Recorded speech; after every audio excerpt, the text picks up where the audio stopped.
Any movie with as troubled a production as the new Masters of the Universe is bound to foster a whole mythology of rumors and speculation. And by the power of Grayskull, here's all the latest on the future adventures of Eternia's greatest warrior.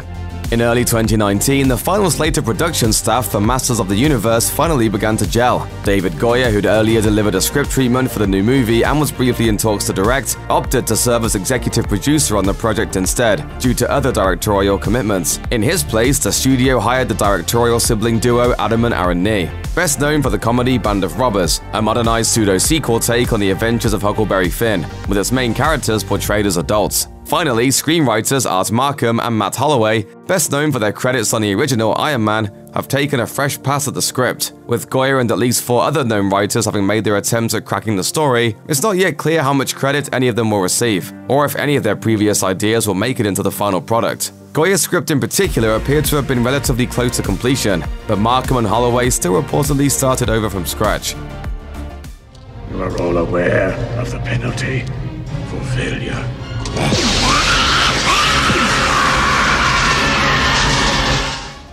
You can't have a Masters of the Universe movie without a star to play He-Man, and in 2019, the new version found its lead in Noah Centineo, arguably best known for his work in the Netflix rom-com To All the Boys I've Loved Before. Centineo's casting marks more than a slight departure from his predecessor in the role, Dolph Lundgren. This appears to be an intentional move. When asked about his preparation for the project, Centineo teased, "It's a new universe. The Nee brothers, Adam and Aaron Nee, they're directing it, and they're the filmmakers in charge of the story. And they are doing one hell of a job developing the world and all these things. A new perspective on the characters and their setting is to be expected from any reboot of a well-known property, but, as is always the case, fans are quick to offer their opinions on Centineo's casting. Critical Twitter users called the young actor everything from a fine actor, but a poor choice for He-Man, to downright pathetic. Of course, Centineo was far from the first star to suffer the sting of preemptive scorn. Even Heath Ledger's initial casting as a Joker was met with outright uproar from comic fans.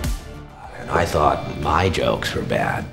Dolph Lundgren played the original live-action He-Man in the 1987 Masters of the Universe film, and in an era of pop culture callbacks and novelty cameos, there's no doubt that many longtime fans would appreciate an appearance in the reboot. At one point, Lundgren was indeed actively sought after for the movie, with previous director John Chu having publicly expressed an interest in including him in some way.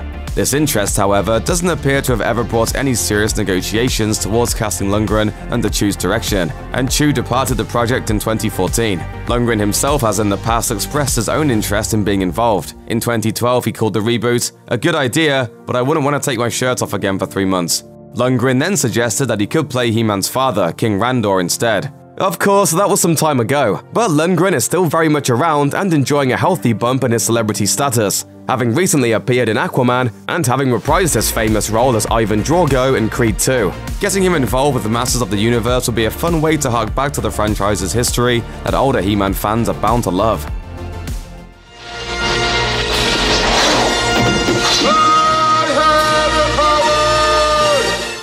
When a film such as Masters of the Universe struggles to find its feet, movie studios tend to keep production updates very low-key because of the inevitable fragility of the pre-production process. As such, not much is known about how this new film will actually look, but a few choice teasers have reached fans nonetheless. The only tantalizing peeks we've yet seen of the new movie's visual conception came from yet another of the movie's former directors, Jeff Wadlow. Wadlow, who was on the project from 2014 to 2017, commissioned prosthetics designer and sculptor Mario Torres to mock up some busts of 2 secondary characters from Eternia, Beastman and Ramman. Torres later shared images of these sculptures on his Instagram account, revealing designs that seemed to indicate a more realistic and gritty film than the 1987 original.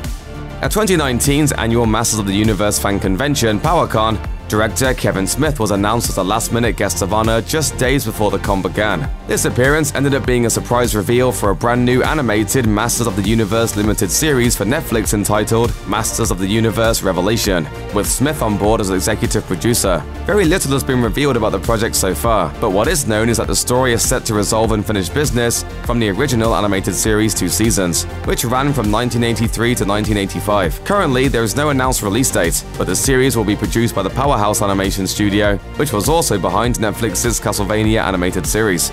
For the moment, there's no official word and no reason to believe that this modern return to the animated source material has anything to do with Sony's live-action feature film. It is clear, however, that He-Man's future is finally heating up, after a very long and very cold break for longtime fans of the franchise.